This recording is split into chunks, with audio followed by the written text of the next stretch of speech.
championship. But right now, we are noticing at least a trend of draft and development. And again, I thought this year we knew with what we got with Victor Wembanyama, and I think the kid is absolutely tremendous. I think if you add up a few pounds for him, especially with the way that the NBA is trending with physical play, and at the same time, a lot of the bigs are getting involved. It's old school basketball coming back into the mix and a lot more of it from here. But to join us and talking more about that with the San Antonio Spurs and what the outlook we're going to get from the organization, Jeff Garcia joining us.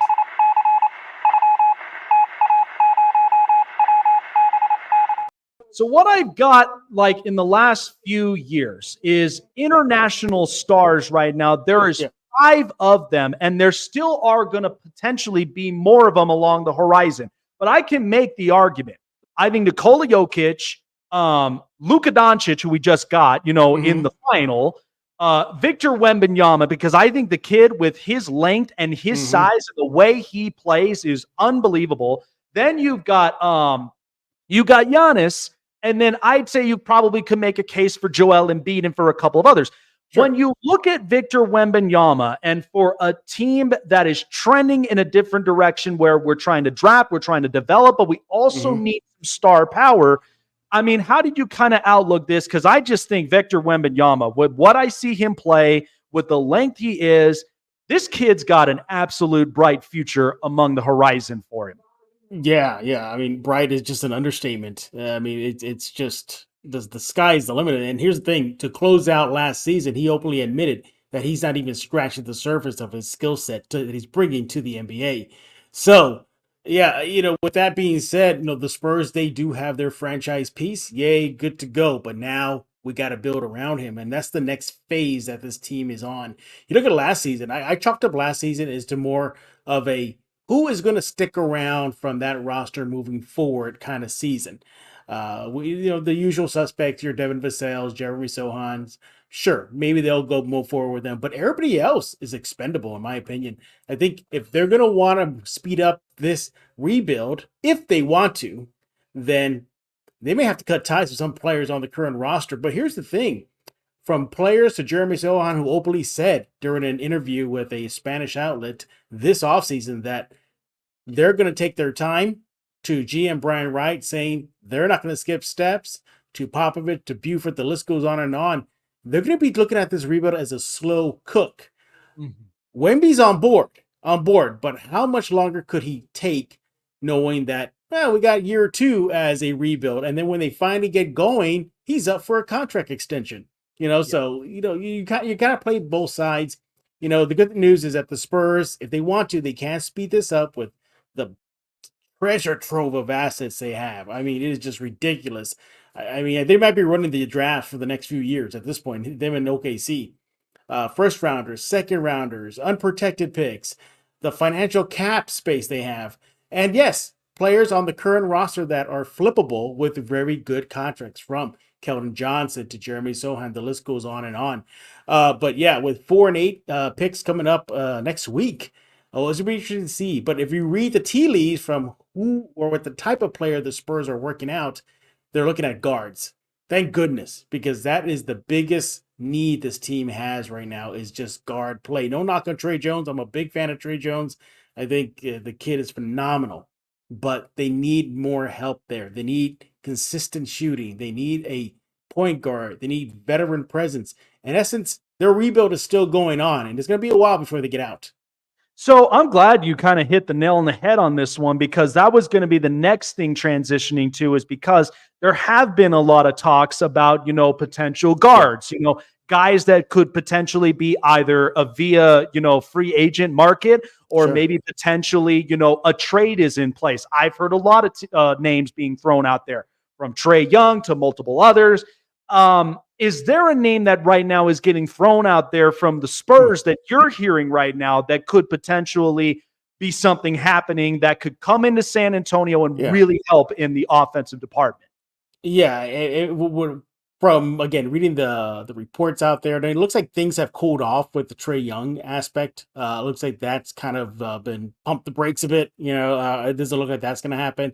A name that I'm still kind of scratching my head and saying, okay, I wouldn't be too surprised if they do this move is bringing back DeJounte Murray.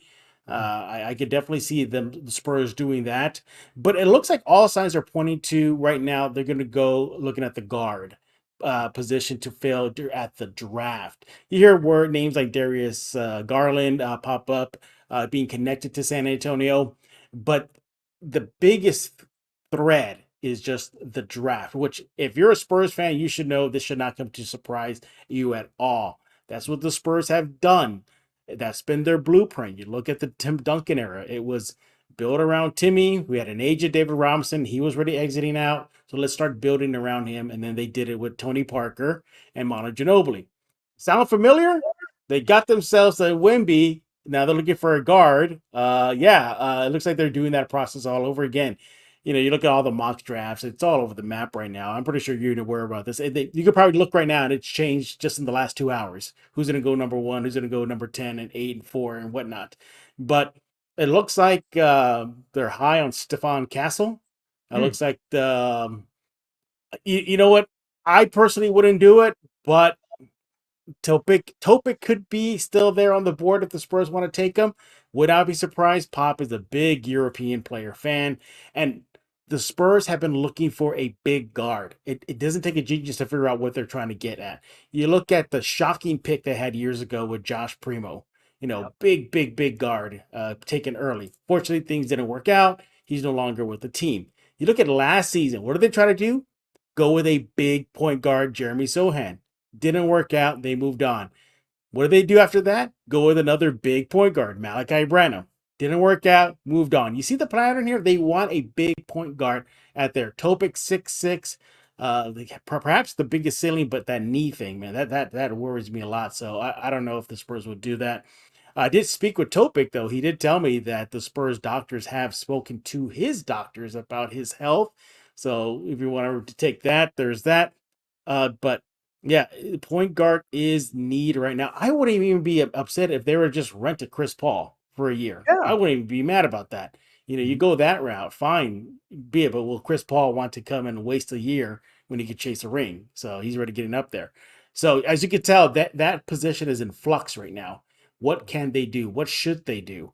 So, with all the money they got and all the draft capital they got, if it's up to me, if I was in that GM room right now, I'm gonna say, okay, I'm calling all these other teams and say, what do you want for an established point guard right now? Because I personally don't want. If I had my druthers, I wouldn't want the Spurs trying to work their magic in this draft.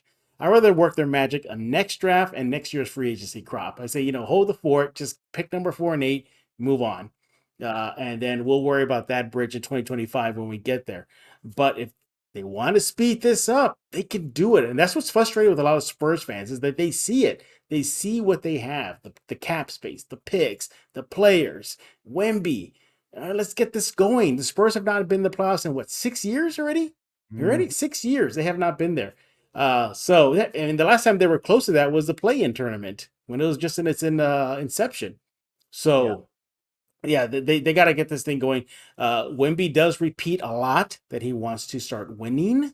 So I don't know if that'll light a fire on the team, and I'm pretty sure it will. With Wemby wants, Wemby will get. But it looks like he's on board with the slow burn. Spurs fans right now, they'll probably laugh at you and probably say, no, we don't want this. We want to win now.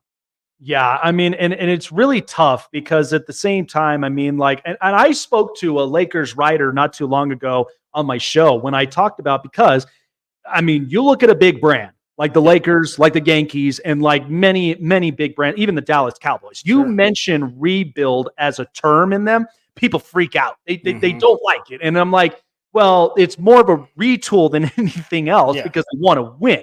But when you look at a lot of other marketed teams, like a San Antonio, like an OKC, like a Pacers, they aren't afraid of at least of the slow build. Mm-hmm. But this is where it's also a topic to talk about as well, because we've just seen so many years of Greg Popovich be that defensive-minded coach, be that guy who basically loves having veterans up in the building who obviously execute a lot of different roles. These are guys that basically attack the perimeter. These are guys that also defend, even when you're looking at right now with it being a shooting spree, you defend at the wing, and you basically get much needed rebounds and blocks. But when you start thinking about this development, and I know it might be a little bit too early, or maybe it might be about that time, but I think of Greg Popovich's like his timeline right now. And I mean, I know from the fan base's standpoint to the organization standpoint, I mean, how do they kind of, play this out with Pop? Is there at some point that if this thing don't end up working out like it should, could there be something else up in place at some point down the stretch of the road? I hope so because you talk about a rebuild. That is perhaps the bigger piece of the rebuild is who will take over once Pop hangs it up. There's no signs of him slowing down. He pretty much said at the end of last season that he'll be back. So it'll be Popovich all over again. But there has to be a point. They have to be getting ready for that transition. He is the last remnant of the Spurs golden era with the big three. That's it. After once he's gone, it's almost like you're starting all over again because you look at the Spurs history under Popovich's time at the helm. Was he perhaps the biggest draw to come to San? Tim Duncan was not a recruiter. He was not a guy to go out there and, hey, Kevin Garnett, come join me. He wasn't like that. But what do you hear? A lot of players say, oh, to play with Pop, play with Pop. Okay, fine. Maybe they just speaking it because they never did come to San Antonio, despite saying they would love to play for him. Mm-hmm. But Wemby's going to have to take that mantle because if once Pop leaves, then it's going to be Wemby and who wants to play with Wemby. But I don't think that'll happen until the Spurs start winning and Wemby gets even better what he's in. And then you'll probably see the free agents coming. But, I don't mean to get off track here, but going back to Popovich, yeah. And I think that's something in the back of the franchise's mind is who's going to take over. We thought it'd be Budenholzer. He's gone. We thought it'd be a Tori Messina. He's back in Europe. We thought it'd be Becky Hammond. She went to the WNBA. That'd be, the coach in Utah. Excuse me, I forgot. Will Hardy. He's, long gone. So that's a lot of talent that's gone out the door because Pop is there. Can you imagine one of those coaches already coming along now, growing with Wemby, developing with him? So that is a very, very good question. I'm glad you brought that up because it makes me think like, yeah, you can get all the players together to build around Wemby, but who's going to guide them? Pop's been doing a magnificent job. You can get Wemby and All-Star X and draft this sleeper and get this guy, and they come out to be a good team. And what if they're going through the rebuild and they're coming out of it and they're ready out of it? And then Pop says, that's it, I'm done. I'm 79 years old, 80 years old. I can't do this anymore. Then it's like, God, do you bring in a new coaching staff, a new assistant coaching staff, a new system? So, yeah, that's something the Spurs got to think about. Personally, if it was to me, I think maybe Pop should have hung it up a few years ago to let that transition continue. No knock on him. Not saying they want him out at all. I'm just thinking if you're turning the page from the Big Three era into the Wemby era, let's turn the page, everything. Let's start from fresh and move forward. And I'm with you on that because initially, like what I thought of was I thought we were going to get the first female head coach with Becky Hammond because I love her in Las Vegas. I think she's very much established a very strong culture, and that's why the women play the way they do. And I've talked about it with, and we'll talk about this down the stretch, but I just think when you look at this with the golden age right now in the WNBA and what they're doing right now, I just think it's been great for women in sports, and that's where I thought this was what it was transitioning to. But I'm with you on that. I feel like too, in my outlook, if I'm translating some W's, if I'm very much organically building this thing to its best potentials and they're winning games, I would say this would be a great job to take rather than versus the Lakers, where I'm like, I've got no future. And I'm like, I'm dealing with, AD and LeBron. And I'm like, I think this would be much more of a more patient, comfortable, but at the same time, you're building this thing to reach its full potential. A question that was brought up to share with you is, the idea of trading for a defensive playmaker like potentially a Herb Jones or a Malcolm Brogdon. What are you hearing Yeah. from there? Nothing really. They've been quiet with those two names, but those are two names that a lot of Spurs fans do bring up, especially Brogdon.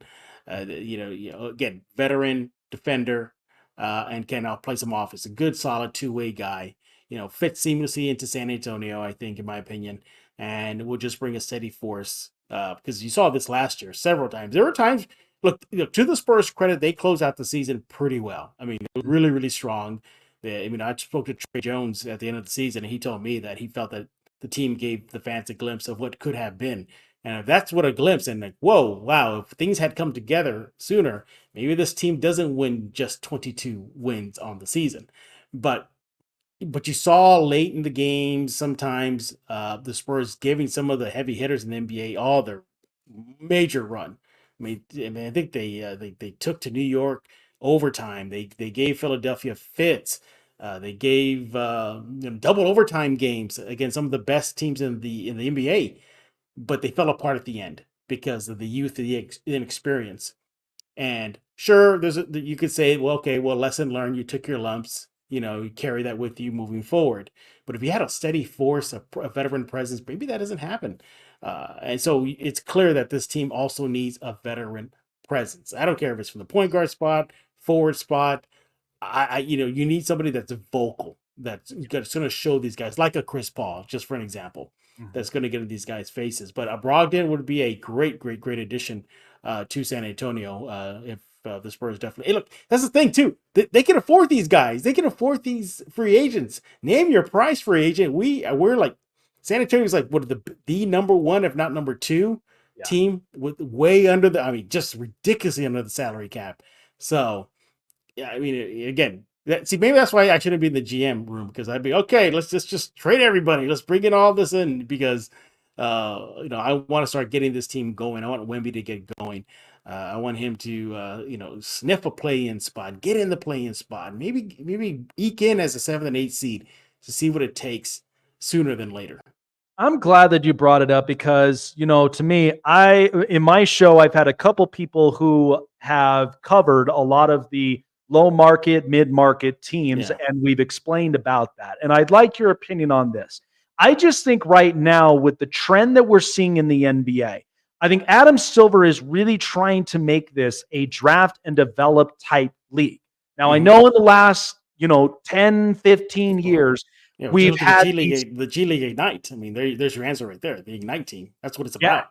Oh, yeah. And I mean, so when you think of because we've had the super teams for the last few years, but I think right now with what we're seeing, even if you had I just watched Phoenix get absolutely just mopped. Oof. And it's like, it don't even matter at this point. Yeah. You're trying to draft and develop your next big thing.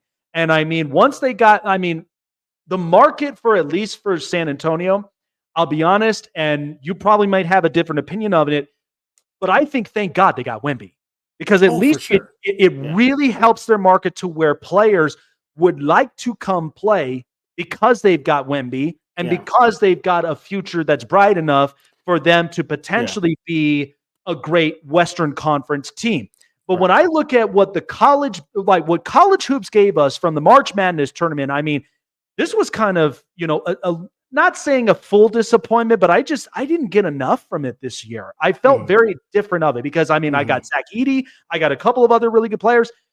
Are we just I'm hoping that we really fully develop our domestic stars, because I just feel like I don't hear about these guys until their 4th, 5th year in the league. Yeah. So is there kind of something you've seen in the trend in the last 5 years that you're hoping that the NBA and college hoops, I know they have a very good, strong relationship, but are there some adjustments that can maybe make this better and reach the prime of their success? Yeah, I'm not a fan of the one and done. I think there's something to be said about kids getting at minimum, in my opinion, 3 seasons in college before making the leap to the NBA. And you're seeing a lot of teams, a lot of players come out one and done, enter draft, one and done, enter draft. Then it's from that point, it's the development, because they got no choice, basically. NBA teams got no choice if you're drafting an 18-year-old, unless your name's not Wemby. But outside of that, if you're an 18-year-old, 19-year-old coming out of college, you're going to still need more time to develop. So I think the one and done thing I've never been a fan about. You're talking about trends as well, and I like what you said earlier before you brought me on. Yeah, the trend is now going big now. I mean, the Tim Duncan era was all about the bigs, and you're seeing that shift again. Right now, it's still kind of dominant of the guards, but you're seeing that shift. You got Edie coming in, you got Klingon coming in, and of course now you got Wimby in the NBA. You're just seeing a lot more bigs in there, and they're getting skilled, and but they take time. So it's kind of a double-edged sword here. Sure, I get the whole point of draft them early, get them in the NBA, then you develop them, but you're going to hurt the product on the court for fans when they see, stupid plays, rookie mistakes. I mean, just look at San Antonio backyard right now. For the last 3 seasons, this has been a common thread at every post-conference game, especially in a loss. We're young, we're developing. You fast forward the next losing streak, we're young, we're developing. That's all you hear. So, you look at guys that are coming out. I believe, correct me if I'm wrong, I think Dalton Connect. He's a four-year kid. I think he's gonna, or Klingon, 3 years. A big, strong guy, ready NBA made, solid, has at least a good foundation to whatever team he goes to next week. So yeah, and I think it's impacting the American players. You know this, your listeners know this. You look at European players, they're professionals early, Yeah. like 13, 14 years old, and then they come in to the NBA with a great foundation, playing over their heads, maybe on purpose, just to get them ready for, the pro ranks in the NBA. Yep. So Yeah, I mean yeah, when there you when go. I watch Luca dominate at 15 years old against guys that are in like their late Yeah. 30s, early 40s, I'm like, Hmm. good Lord, like they really are callousing Yeah. that potential for him that when he comes into the league, he's going to be the next big thing. But I Sure. mean, with what I saw in the finals, I mean, I was like, I know he's a great shooter and I know he's a guy that's very offensively dominant, but I got to add some defense there. Hmm. I got to get this guy on a dietary program that's going to help to get him in the best, build the consistency.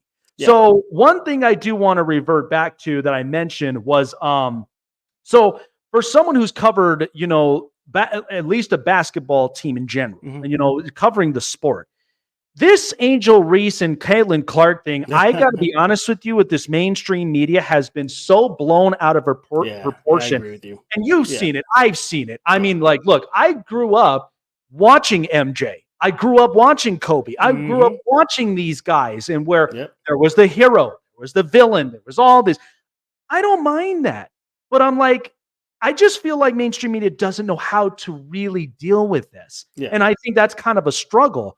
When you've seen this narrative, how would you best describe it? Because I feel like right now, Caitlin Clark, yes, she's very polarizing. Hmm. She's kind of building into becoming potentially the Steph Curry of the Sure. WNBA. But we know a lot of WNBA players are reminding her, hey, you ain't there yet. We're Yeah. building you up, but you are not there at the top tier because again, I didn't care if she didn't make the Olympic team. Yeah. I felt like maybe this was not the year, but it's not going to say she'll never make it. Sure. And then when Angel Reese comes out, I'm just like, okay, go ahead, be the villain, but I mean, I've gotten a lot of really good rookies. I mean, the one rookie that just went down with an ACL, I felt bad for her, with the Brink. Sparks. Yeah, with Brink. Cameron. Yeah. Oh, Cameron Brink is unbelievable. Yeah. And then I watched Camila Cardoso. I mean, so when you think of this narrative, in your opinion, when you best describe it, I mean, I just think mainstream media just does not know No. how to Yeah. put the narrative together when they're putting this. It's just they don't know how to handle it. No, I'm right there with you. I think it's been blown out of proportion. It's just part of the game. You saw this, your audience saw this during the NBA Finals. You had PJ Washington literally throw down Porzingis to the floor, grab him by the shoulder, and just toss him down. Yep. So it just happens in games. I mean, wasn't there just recently a brawl in baseball, like a Yep. massive brawl? Yep. Things like this just happen, and I think the best way mainstream sports should have handled it, and literally, I think it would have been to their credit, is this just another day in the office. Yeah. Like, no joke. If they just handled it like that, it Mhm. wouldn't have become what it is now. Right. It just would have been part of the sports scene, and that's it.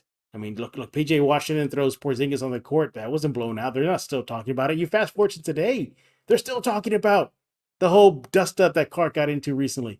So I might just leave it alone. Sure, highlight it. I get it. Get your clicks, get your views. Okay, but you got to move on eventually and just push forward. And I actually think the women of the sport probably would have appreciated it more if mainstream sports media treated it just like another day at the office. I really believe that.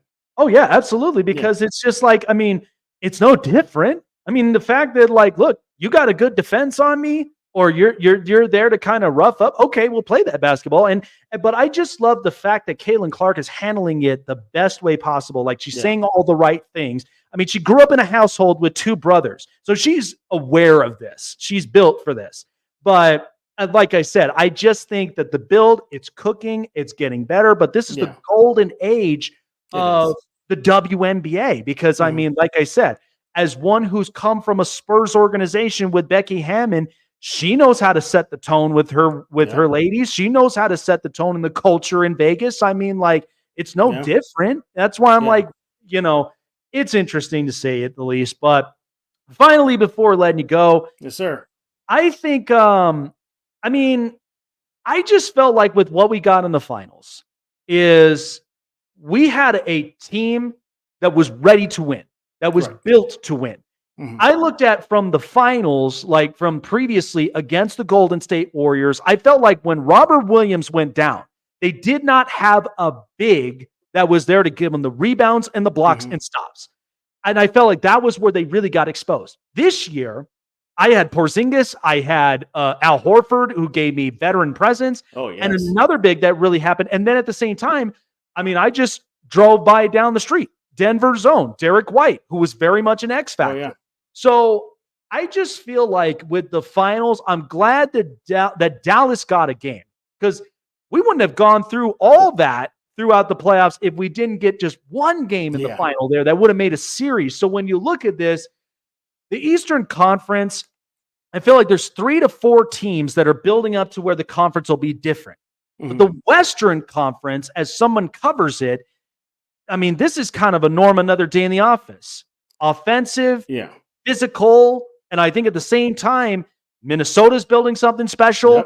Yep. Many other teams are building up. I feel like Denver is going to be a problem for the next 5 years. So when you Sure. look at the build between the Western and the Eastern Conference teams, I mean, I just felt like Boston was ultimately the best team this year. Oh, So yeah, they were. how would teams basically answer for next season after we just saw what Boston did this year?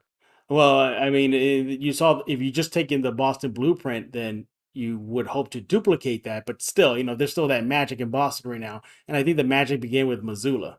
I really believe that Missoula was the key, and I'm sure Tatum has to do this thing, Porzingis, Brown, all those players, but Missoula really kept it. So you got to have good young head coaching on that sideline, and he did a bang up job.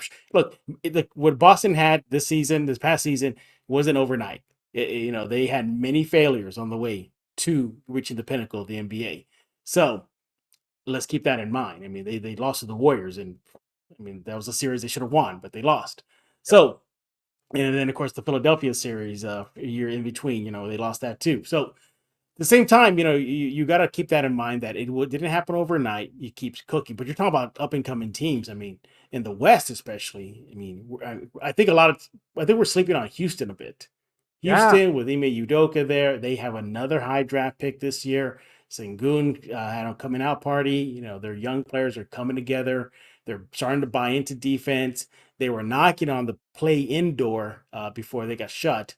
So that Houston's another team to keep an eye on. You got John Morant coming back from Memphis. The Spurs still not there yet. Sure. I mean, look, the bar set low, 22 wins. When they win 29 next year, woohoo, successful season. They up the ante there. But yeah, you got to look at that, and you look, and your Vero West team, man, it's just a gauntlet. It's just a gauntlet. I mean, Boston maybe give them the Indiana series that really gave them fits. I think Indiana took them to 6 or 7.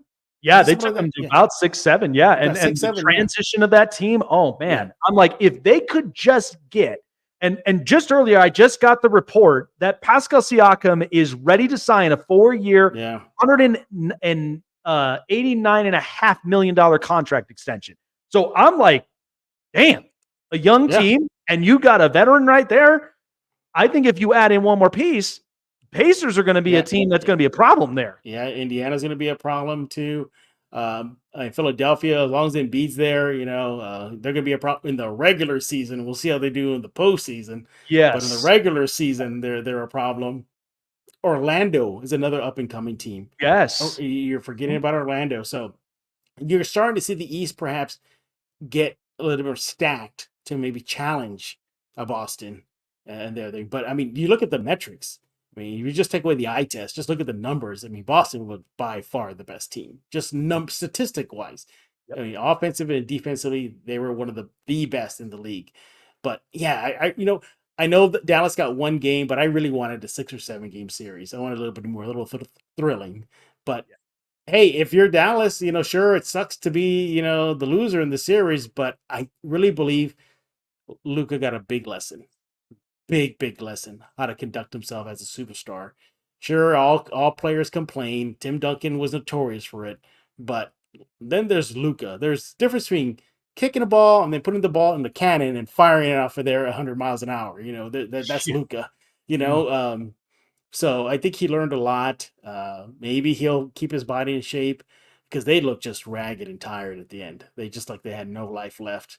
And you got to keep this in mind. Dallas, I think Dallas was a 6 seed, wasn't it? Well, Dallas was Yep. a They six were seed. a fifth, sixth Yeah, seed. Yep. fifth, sixth. Yeah, so they were not a top seed in the West. Right. But nevertheless, yeah, I mean Boston as of now, I mean, we're not. I don't think anybody should be surprised if they repeat. It will be their first back-to-back champion in quite some time. But yeah, hats off to Boston. They handled business. The banner 18 is now hanging in the Garden, and now all teams are going to have the target on their back. Just like Wemby's going to have a target on his back next season. I really believe Wemby's going to have a big target on his back next year. Be okay, kid. Give you a season. Now let's see what you can get. You can do because as of now, it's just Wemby and that's it. You shut him down, maybe you get Spurs down. But I hope the Spurs will fix the roster, bring in some more firepower, all-star talent, and get out of the rebuild sooner than later. See, this is why that I'm like such good stuff, man. This is why that like covering Spurs, and all the rest of it, seeing what's happening from inside out. I Yeah, mean, like I said, I'm excited. I'm excited for next week and what things are going to look like for the NBA draft. yeah, I hope the best successes for all players, domestic sure. and international. I mean, but this is what's making what the product should Mhm. be. And I think if they're trending in the right direction, I think there's a little bit of some fixes because we know the NIL and Yeah, all that is all in play, but at least to make it bigger, better, because again, I'm watching the NFL and these are guys that are ready to play right now. sure. These are guys that have been groomed up, ready for it, 4 or 5 years in college, and I think that's where the NIL really has came into play. Hmm. But hopefully, I know, and I'm saying this, I'm hoping that the NBA, they're ready to kind of pass that baton now to where it's like, this is what it is. Are we ready for that change? Are we ready Hmm. to flip the script now to where these are young kids and the NBA is going to look completely different? And again, Absolutely. when I watch the Spurs, I watch OKC, I watch the Pacers and the Magic. I want to get more of that. And I want to get Hmm. guys, and even with mixtures of veterans, because I just think the veteran thing now with LeBron and all the rest of them, it's just we're changing the page now. Yeah, So it's yeah. it's interesting to kind of And see that. and and and Phoenix proved that sometimes firepower and star power doesn't work. Exactly. Yeah. Good stuff, Jeff. Yes, Appreciate you sir. coming up onto the show, man. And like I said, I'll see what next week kind of really looks out for a lot of Yeah. these organizations, but hopefully seeing from the offseason, hopefully the Spurs can get a good mixture of veteran and build a lot of their young core and see what Wemby's got here up in year 2, man. Appreciate you. Take care of yourself. Yes, Enjoy the rest sir. of the week. Yes, sir. Be safe and thank you for the invite. You got a good show. Keep it up. And very entertaining. So congratulations Absolutely, on man. all your success you've had. Absolutely. I'm trying to get up there with the top dogs, man. When I look at Coward and a lot of them, I'm trying to get up there with these guys. Just give it time. You'll be there. But I appreciate you as always and talk to you soon. Absolutely. Talk to you soon, man. Yeah, it's